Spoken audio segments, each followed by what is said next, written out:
আসসালামু আলাইকুম। চলে আসলাম নতুন আরো একটা ভিডিও নিয়ে। আশা করি সকলে ভালো আছেন। আমি আল্লাহর রহমতে ভালো আছি, কিন্তু আমার মুরগির বাচ্চাগুলো ভালো নাই। হঠাৎ করে দুই তিনটা মুরগি আর কি একটু ঝিমানো শুরু করে দিছে, তো এর কারণে আমি একটা মেডিসিন ব্যবহার করব।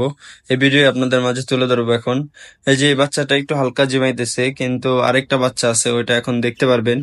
এই বাচ্চাটা একটু আর কি বেশি জিমাইতেছে, তো এই বাচ্চাকে একটু ভালোভাবে ট্রিটমেন্ট করতে হবে। এই যে এই বাচ্চাটা, তো আমি যে মেডিসিনটা ব্যবহার করতেছি তো এটা হলো এটা অ্যামক্সের নাম। এটা মূলত রানীক্ষেত প্লাস জিমালে আর ঠান্ডা লাগলে এই ওষুধটা ব্যবহার করা যায়।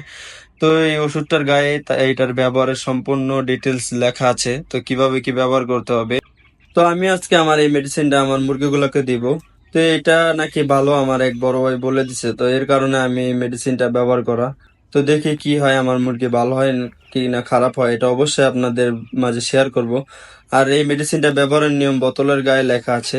যদি ছোট বাচ্চা হয় তাহলে 1 ফোঁটা করে দিবেন দিনে 2 বার। আর যদি বড় বাচ্চা হয় তাহলে 2 ফোঁটা করে 2 বার দিতে হবে। আর এইটা 3 থেকে 5 দিন ব্যবহারে নাকি ফলাফল পাওয়া যায়। তাই আমি ব্যবহার করে দেখতেছি, তো দেখি কি হয়, অবশ্যই আপনাদেরকে জানাবো। আর আপনারা জানেন অবশ্যই আমি আমার মুরগিগুলোকে নিয়ে একটা 30 দিনের চ্যালেঞ্জ করতেছি।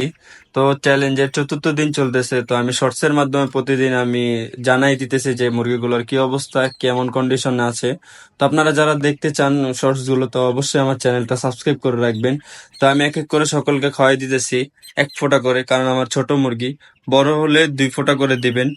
তো এই যে এক এক ফোঁটা করে সকলকে দিয়ে দিতেছি। এতক্ষণ খাইতে চায় না, আর এখন ঠোকরাই দিতেছে। এই যে আমার শিরো চলে আসছে দেখার জন্য কি করতেছি। তো আজকের মতো বিদায় নিচ্ছি, আল্লাহ হাফেজ।